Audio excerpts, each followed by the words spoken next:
আল্লাহ যে ইলাহ, তো আল্লাহ সুবহানাহু ওয়া তাআলার একটা মর্যাদা হচ্ছে যে গায়েবের খবর কে রাখেন? আল্লাহ সুবহানাহু ওয়া তাআলা রাখেন।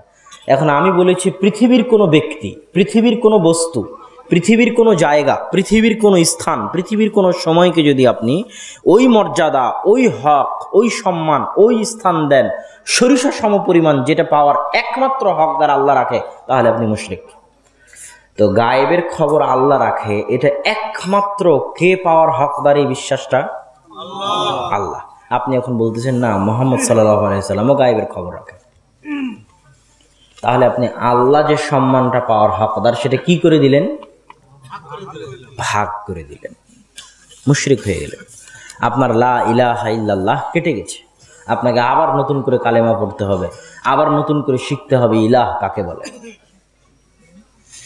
পৃথিবীর কোনো স্থানকে যদি আপনি ওই মর্যাদা দেন যে মর্যাদা পাওয়ার আল্লাহ হকদার রাখে, যেমন শহীদ মিনারে গতকাল সবাই ফুল নিয়ে গেলেন, ফুল দিলেন একটা কাঠের খাম্বাকে, একটা সিমেন্টের তৈরি খাম্বাকে আপনি ফুল দিলেন, তাহলে এই যে সম্মান বোধটুকু আপনার মধ্যে আসতেছে একটা সিমেন্টের তৈরি খাম্বার জন্য, এই সম্মান বোধটুকু একমাত্র পাওয়ার হকদার এই মাধ্যমে নয়, যে মাধ্যমেই হোক, কিন্তু এই সম্মান বোধটুকু পাওয়ার একমাত্র হকদার কে রাখে? আল্লাহ রাখে। সেটা আপনি একটা স্থানকে দিয়ে দিলেন, একটা জায়গাকে দিয়ে দিলেন, নির্দিষ্ট কোনো সময়কে দিয়ে দিলেন, নির্দিষ্ট কোনো ব্যক্তিকে দিয়ে দিলেন, নির্দিষ্ট কোনো বস্তু, কোনো পাথর, কোনো মাজার, কোনো বট গাছ, কোনো গঙ্গা নদী হিন্দুদের মতো দিয়ে দিলেন। তাহলে আপনি আল্লাহকে রব হিসেবে মানেন ঠিকই, আপনি আল্লাহকে ইলাহ হিসেবে আবার কালেমা পড়তে হবে। ইলাহ বুঝার পরে যে ইলাহ কে এটা বুঝার পরে আবার কালেমা পড়তে হবে। আপনি বিপদে পড়েছেন, দোয়া করবেন। বিপদে পড়েছেন, কি করবেন? দোয়া করবেন। তো দোয়া করার জন্য আপনি চলে গেলেন শাহজালালের কবরে, যে বাবা আমাকে বাঁচাও, বা আপনি বললেন ইয়া আলী মাদাদ, হে আলী রাদিয়াল্লাহু তাআলা আপনি সাহায্য করেন। বড় পীর গাউসুল আজম আব্দুল কাদের জেলানী, গাউসুল আজম মানে বিপদে পড়লে উদ্ধার করেন যিনি, হে গাউসুল আজম বড় পীর আপনি বিপদে পড়লে উদ্ধার করেন। অমুক কেবলার মুখোমুখি হয়ে, অনেক হুজুর, অমুক পীর, অমুক আউলিয়ার মুখোমুখি হয়ে আপনি আল্লাহর কাছে যাচ্ছেন। পৃথিবীতে যত ধর্ম আছে, ইহুদি ধর্ম, খ্রিস্টান ধর্ম, হিন্দু ধর্ম, সব ধর্মে আল্লাহর কাছে কিছু চাইতে গেলে মাধ্যম লাগে। কি লাগে? মাধ্যম লাগে। বলা হয় আপনি যদি খ্রিস্টান হন তাহলে আপনাকে ডাইরেক্ট আপনি আল্লাহর কাছে চাইতে পারবেন না, ব্যাপটিজম করতে হবে পাদ্রীর মাধ্যমে। হিন্দু ধর্ম ব্রাহ্মণ্য পণ্ডিতের মাধ্যমে আপনাকে, বা মা কালী, মা দুর্গার ওসিলা হয়ে আপনাকে আল্লাহর নিকটে পৌঁছতে হবে, আপনি সরাসরি আল্লাহকে ডাকতে পারবেন না। এটাকে বলা হয় লিঙ্ক, ওয়াস্তা, মাধ্যম। ইসলাম ধর্ম এই জায়গাটা তৈরি করা হয়েছে ব্যবসা করার জন্য। কি করার জন্য? ব্যবসা করার জন্য। যে বাবা তুমি অনেক বড় গুনাহগার, তুমি সরাসরি আল্লাহর কাছে চাইতে পারবা না, তোমাকে অমুক পীর, অমুক ওয়ালির মাধ্যম হয়ে, অমুকের ওসিলা দিয়ে তোমাকে আল্লাহর নিকটে চাইতে হবে। অথচ একটা কথা মনে রাখবেন, আপনার পীর, আপনার ওলি, আপনার বাপ, আপনার মা, আপনার ছেলে, আপনার আত্মীয় স্বজন, আপনার পাড়া প্রতিবেশী, আপনার নেতা আপনাকে যতটা না ভালোবাসে, আপনার যতটা না নিকটবর্তী, আপনার ইলাহ, আপনার রব আল্লাহ সুবহানাহু ওয়া তাআলা তাদের চাইতে 1000 গুণ বেশি আপনাকে ভালোবাসেন, আর আপনার তার চাইতে 1000 গুণ বেশি নিকটবর্তী। এই অনুভূতিটা আপনাকে অনুভব করতে হবে। এই অনুভূতি আপনাকে সত্য রাস্তা দেখিয়ে দিবে। ইসলাম ভাড়াটে ধর্ম নয়। ইসলাম কি ধর্ম নয়? ভাড়াটে ধর্ম নয়, যে দোয়া করার জন্য হুজুরকে ভাড়া করে নিয়ে আসা লাগবে, যে হুজুর কোরআন খতম করে দিয়ে একটু দোয়া করে দিয়ে যান। জি না, রব আল্লাহ হুজুরের বাপের পৈতৃক সম্পত্তি নয়। আল্লাহ কি হুজুরের বাপের পৈতৃক সম্পত্তি? না, আল্লাহ আপনারও। হ্যাঁ, এই বোধটা কি আপনার নাই যে আল্লাহ আপনারও? আল্লাহর কাছে চাইতে হলে অন্যের মাধ্যম লাগবে, আল্লাহর কাছে বলতে হলে অন্যের মাধ্যম লাগবে। আল্লাহ কি আপনার নয়? আল্লাহ কি আপনাকে ভালোবাসেন না?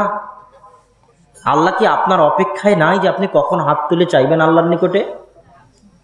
প্রতি শেষ রাতে কি আল্লাহ নেমে আসেন না আপনার অপেক্ষায়? হালমিন মুস্তাগফির ইয়াস্তাগফিরুনি, আছে কি কোনো ক্ষমা প্রার্থনাকারী আমার নিকটে ক্ষমা করবে, ক্ষমা চাইবে? আছে কি কোনো রিজিক প্রার্থনাকারী আমার নিকটে রিজিক চাইবে? আমি আল্লাহ অপেক্ষায় আছি যেন আমার বান্দা আমার নিকটে চায়। আর আপনি বলতেছেন না আল্লাহ আমি মাধ্যম ছাড়া চাবো না, আমি লিঙ্ক ছাড়া যাব না। তাহলে তো আপনি আল্লাহকে দূরে ঠেলে দিচ্ছেন, আপনি আল্লাহর থেকে দূরে চলে যাচ্ছেন। এটা ব্যবসা। আপনার কাছ থেকে কিছু টাকা হাতানোর জন্য এই লিঙ্ক আর মাধ্যমগুলোর কথা বলা হয়েছে। কিয়ামতের মাঠে এরা কোনো কাজে আসবে না। কিয়ামতের মাঠের অবস্থা এত ভয়াবহ, এত কঠিন, এত ভয়াবহ, এত কঠিন যে কিয়ামতের মাঠে মুমিনরা হতাশ হয়ে বলবে, আল্লাহ আপনি বিচার তো শুরু করেন, বিচার তো শুরু করেন। জান্নাতে যায় আর জাহান্নামে যাই বাবা, আগে বিচার হোক, আমার ফাঁসি হোক আর শুলি হোক বাবা, বিচার হয়ে যাক। কথা কি বুঝতে পারছেন? তখন সব মুমিন মিলে আদমের কাছে গিয়ে বলবে, আদম আলাইহিস সালাতু ওয়াস সালাম, ইন্নাল্লাহ খালাকাকা বিয়াদিহি, আল্লাহ আপনাকে নিজ হাতে সৃষ্টি করেছেন, আপনি একটু আল্লাহকে বলেন আল্লাহ যেন বিচার শুরু করে, আর পারতেছি না। আদম আলাইহিস সালাম বলবেন, আজকে আমার প্রতিপালক আমার উপর এমন রাগান্বিত, লাম ইয়াগদাব, এত রাগান্বিত আগে কোনো দিন হননি, পরেও কোনো দিন হবেন না। তোমরা নূহের নিকটে যাও, আজকে আমার সাধ্য নাই, আমার ক্ষমতা নাই আল্লাহর সামনে দাঁড়িয়ে দুটো কথা বলার। তাহলে আল্লাহর নবী, যাকে আল্লাহ নিজে হাতে তৈরি করে জান্নাতে রাখলেন, তিনি আল্লাহর সামনে কথা বলতে পারবেন না। আর আপনার পীর, আপনার ওলি, যাকে আপনি লিঙ্ক হিসেবে মাধ্যম, ওয়াস্তা, ওসিলা ধরতেছেন, তিনি আল্লাহর সামনে কথা বলবেন? হ্যাঁ, আদম আলাইহিস সালাম থেকে নূহ আলাইহিস সালাম, নূহ আলাইহিস সালাম থেকে মুসা, মুসা থেকে ঈসা, ঈসা আলাইহিস সালাম বলবেন, আমারও সাধ্য নাই, তোমরা মুহাম্মাদের নিকটে যাও সাল্লাল্লাহু আলাইহি ওয়াসাল্লাম। তো মুহাম্মদ সাল্লাল্লাহু আলাইহি ওয়াসাল্লাম কি সরাসরি আল্লাহর সাথে কথা বলতে লাগবেন নাকি? হ্যাঁ, মুহাম্মদ সাল্লাল্লাহু আলাইহি ওয়াসাল্লাম কি করবেন? সিজদায় পড়ে যাবেন। আল্লাহু আকবার। ওই দিন কিয়ামতের মাঠে আল্লাহর সামনে দাঁড়িয়ে সরাসরি আল্লাহর সাথে কথা বলার সাহস মুহাম্মদ সাল্লাল্লাহু আলাইহি ওয়াসাল্লামের হবেন না। তিনি সরাসরি সিজদায় পড়ে যাবেন, আর ততক্ষণ মাথা উঠাবেন না যতক্ষণ না আল্লাহ বলবেন যে মুহাম্মদ ইরফা রাসাক সাল তুতা ওয়াশফা তুশফা, মুহাম্মদ মাথা উঠাও, চাও দেওয়া হবে, শাফাত করো গ্রহণ করা হবে। যতক্ষণ আল্লাহ না বলবেন ততক্ষণ তিনি মাথা উঠাবেন না। তাহলে এত বড় নবী রাসূলরা কথা বলতে পারতেছেন না, আর আপনার পীর ওলিয়া উলিয়া কথা বলবেন? জি না। আল্লাহ আপনার নিজের, আল্লাহর কাছে আপনাকে নিজেকে চাইতে হবে। আল্লাহ আপনাকে এত ভালোবাসেন, এত ভালোবাসেন, এত ভালোবাসেন যে আল্লাহর এক বান্দা, আল্লাহর এক বান্দা 99 জন মানুষকে হত্যা করে দিয়েছে। হত্যা করে দিয়ে হুজুরের কাছে গিয়ে বলছে, হুজুর তওবা করব, কেমনে করব? তো হুজুর বলছে, 99 জন মানুষকে হত্যা করার পরে আবার তওবা হয় নাকি? ওকেও হত্যা করে দিয়েছে। 100 জনকে হত্যা করে দিয়ে এখন আল্লাহকে খুঁজতেছে কিভাবে আল্লাহর কাছে তওবা করবে, কিভাবে ক্ষমা প্রার্থনা করবে। এখনো আল্লাহকে ডাকেনি, এখনো ক্ষমা প্রার্থনা করেনি। কথা কি বুঝতে পারছেন? বোঝা যায়? সেই ব্যক্তি কি এখনো আল্লাহর কাছে ক্ষমা চেয়েছে? চায়নি। খালি মনে মনে খুঁজতেছে ক্ষমা কিভাবে চাইবে, আল্লাহর কাছে ক্ষমা কিভাবে প্রার্থনা করবে, এটা রাস্তা খুঁজতেছে। এর মধ্যেই লোকটা মারা গেছে। তো আল্লাহ সুবহানাহু ওয়া তাআলা আপনার কথা শোনার জন্য যে অপেক্ষায় আছেন, কোনো মাধ্যম যে লাগবে না। দেখেন আল্লাহর এই বান্দাটা এখনো দোয়াও করেনি, ক্ষমাও চায়নি, খালি খুঁজতেছে কেমনে ক্ষমা চাওয়া যাবে। তারপরেও আল্লাহ তাকে কৌশল করে 1 গ্রামকে পিছনে সরিয়ে আর 1 গ্রামকে আগিয়ে দিয়ে তাকে জান্নাতে পাঠিয়ে দিলেন। আল্লাহু আকবার। আর সে আল্লাহর থেকে আপনি দূরে চলে যান, শাহজালাল বাবার দরবারে গিয়ে মাপ চান। আরে ভাই, শাহজালালের মাজারে যদি কোনোদিন জানি, আপনাদের কুষ্টিয়াতে কার মাজার জানা আছে? লালন শাহ।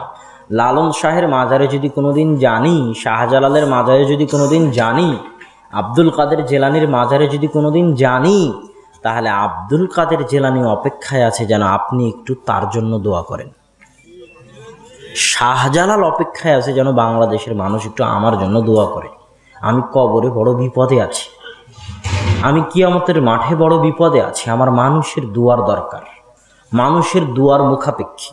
প্রত্যেক যে ব্যক্তি কবরে আছে সে সমুদ্রে হাবুডুবু খাওয়া, যেন কোনো একটা খড়কুটো পেলে বেঁচে যাবে এরকম সমুদ্রে হাবুডুবু খাওয়া ব্যক্তির মতো ওই এক একটা খড়কুটো হচ্ছে আপনাদের দোয়া। কোনোদিন যদি যান শাহজালালের মাজারে, তাহলে শাহজালাল আপনার দুয়ার মুখাপেক্ষী যে আল্লাহ তুমি শাহজালাল রাহিমাহুল্লাহকে মাফ করে দিও, কোনো ভুল ত্রুটি হয়ে থাকলে ক্ষমা করে দিও, আল্লাহ তুমি তাকে জান্নাতবাসী করে দিও।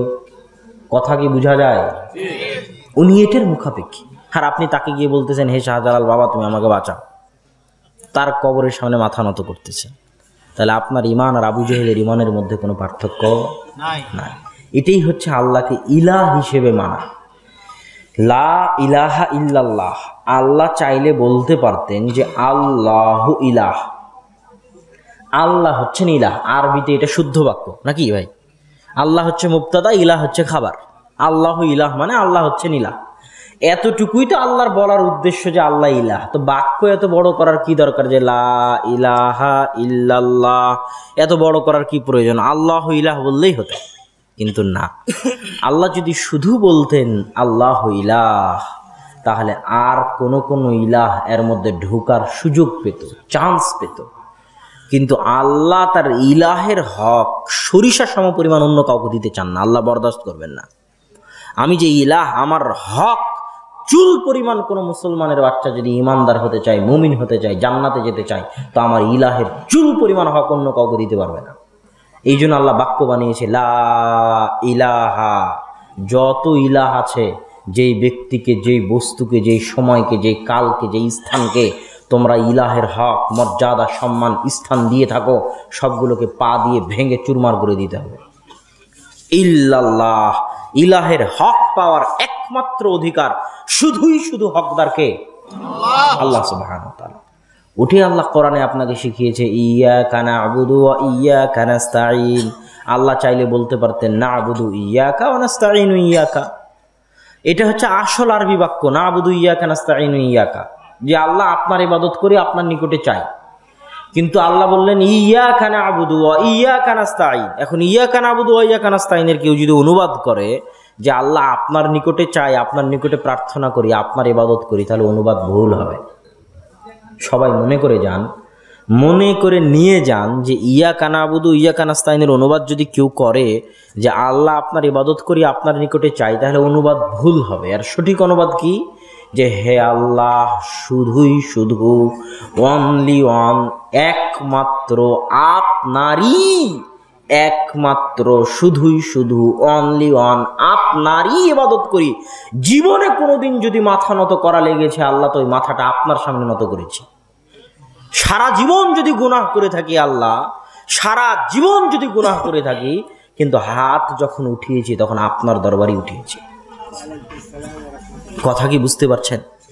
আর কারো দরবারে উঠাইনি। এর মানে হচ্ছে ইয়াকা না'বুদু ওয়া ইয়াকা নাস্তাঈন। কোনো ব্যক্তি যদি বলে দিতে পারে আল্লাহকে, যে আল্লাহ আপনার ইলাহ হওয়ার যে হক আছে, মর্যাদা আছে, সম্মান আছে, আমি যত বড় গুনাহগার বান্দা হই না কেন, আপনার ইলাহের হক মর্যাদার সরিষা সমপরিমাণ না দুনিয়ার কোনো ব্যক্তিকে দিয়েছি, না বস্তুকে দিয়েছি, না সময়কে দিয়েছি, না কালকে দিয়েছি। জীবনে যদি কোনোদিন নত করে থাকি মাথা, ইবাদতের জন্য যদি কোনোদিন করে থাকি, সেটা আপনার দরবারে করেছি। একটা টাকা যদি দান করে থাকি, সেটা আপনার রাস্তায় দান করেছি। একটা হাত যদি উঠিয়ে থাকি, সেটা আপনার কাছে উঠিয়েছি। জীবনে কোনোদিন বলিনি ইয়া আলী মাদাদ, আলীর নিকটে বলিনি যে আলী সাহায্য করো। আব্দুল কাদের জেলানিকে বলিনি যে আব্দুল কাদের জেলানি গাউসুল আজম তুমি সাহায্য করো। তাবিজ কবজের ধার ধারিনি যে তাবিজ কবজের মাধ্যমে আমি রোগ আরোগ্য করবো, এই ধার আমি ধারিনি আল্লাহ। আমি এগুলোর মধ্যে নাই। আমি যা করেছি, যা কিছু বলেছি, যত বড় গুনাহগার হই না কেন, তোমাকেই বলেছি, তোমারই ইবাদত করেছি, তোমার নিকটে সাহায্য প্রার্থনা করেছি। তাহলে আল্লাহ বলবেন ইয়া বানি আদম লাউ আতাইতানি বিকরাবিল আরজি খাতায়া, হে আদম সন্তান, তুমি যদি এই কথা বলতে পারো, আর আসমান জমিন ভর্তি গুনাহ নিয়ে উপস্থিত হও, আর এই কথা যদি বলতে পারো, তথা তোমার মধ্যে শিরিক নাই, তাহলে আসমান জমিন ভর্তি ক্ষমা নিয়ে আমি আল্লাহ উপস্থিত হব। আল্লাহু আকবার। এটাই তাওহীদ। সম্মানিত উপস্থিতি, আল্লাহ সুবহানাহু ওয়া তাআলা আমাদেরকে তাওহীদ বুঝার তৌফিক দান করুন। আল্লাহুম্মা আমিন।